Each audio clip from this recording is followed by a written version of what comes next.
Jeffrey Epstein duhet pranuar që nuk është vetëm. Prapa ti normalisht që fshihen në shërbime sekrete, të cilët kanë qenë të interesuar për të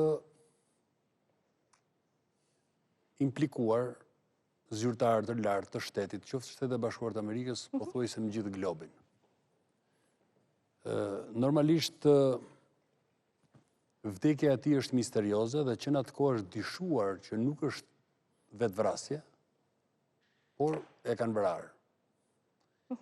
Bashkë me të, edhe një nga të dashurat e ka vdekjen misterioze, që edhe për ata janë hedhur dyshime që nuk është vetvrarë, por është vrarë. Normalisht kështu përfundojnë të tillë njerëz, sepse aventurat që ndërmarrin, përpos që janë të investuara, janë dhe me risk shumë të lartë.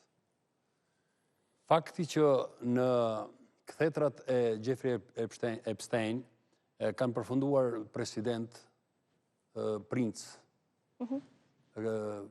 ministra, deputet, zyrtar të lartë të Bashkimit Evropian e tjerë, por edhe mënyra e sjelljes së tij, domethënë nuk është e pangjashme me shumë histori të tjera më të hershme në botë, që njihen njerëz të tillë që përdoren nga shërbimet sekrete.